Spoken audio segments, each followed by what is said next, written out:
Few people have fought longer, harder, or smarter on behalf of the environment than Carol Browner. She's the longest-serving administrator in the history of EPA and has a tremendous track record, using the existing Clean Air Act and the existing toxic laws to make incredible progress to make our air cleaner, our water cleaner, and to give us a lot more knowledge about toxic chemicals. And from the very beginning, a few things were clear about Carol that are still clear today. She was smart, she was strategic, she was a real tough fighter. Perhaps her passion came from growing up next to one of nature's marvels, the Florida Everglades. Growing up in South Florida and near such a fragile ecosystem had a profound impact on Carol's view of the world and her love of Florida and her love of the environment. Following law school, Browner quickly made her mark in the Florida legislature. She oversaw expansion of Big Cypress Preserve and prevented drilling off the Florida coast. Heading the Florida Department of Environmental Regulation, she initiated a landmark settlement to clean up her beloved Everglades from years of environmental abuse. With her appointment by the Clinton-Gore administration to lead the Environmental Protection Agency, Carol Browner put her skills to work nationally.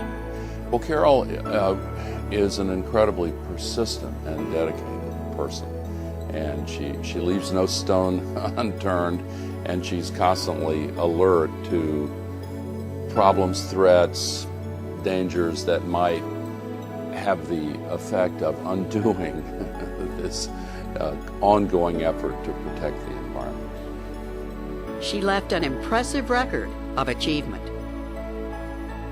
Unprecedented strengthening of the Clean Air Act, passing the Safe Drinking Water and Food Quality Protection Acts, restoring contaminated urban properties, and 3 times more Superfund sites cleaned than in the previous 13 years.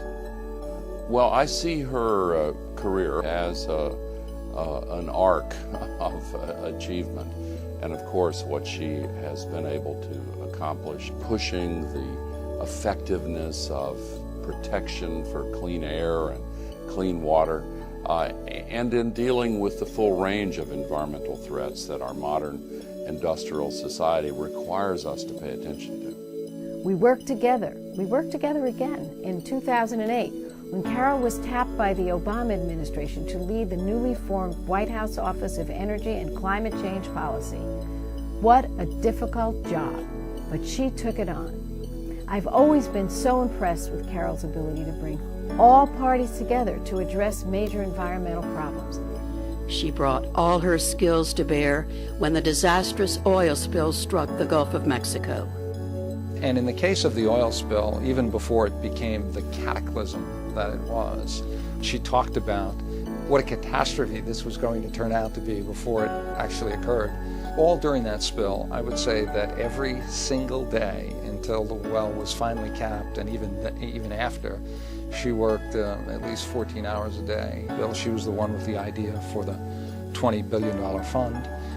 I think it exemplifies everything that's good about her as a public servant, and everything that's important about what's good for our country.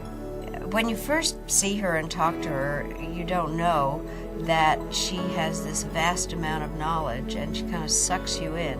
But also, I mean, she's just so much fun, and we really have a very good time together. We're sitting in an office which she helped to design, and the tenaciousness of her character is that everything in this office is recycled. Thinking about how my mother instilled a love for nature and the outdoors in me, I have to look back to just how immersed I was in nature, that it was always going to be a part of my life. And a huge piece of that was my mom's love, not just for being in the wilderness and being outside, but also for making sure that people of my generation and the generations to follow would be able to do just that. I'm very proud of my mother and the work she's done, and I hope that she continues to show the world that this is an important job to do. A healthy planet needs the passion and tenacity of leaders like Carol Browner. Thank you, Carol, for your incredible dedication and your heart to making the world a better place. Any fight you want to have, you want to win, you want Carol Browner on your side. There is no greater friend of the environment than Carol Browner, and there is no greater friend, period.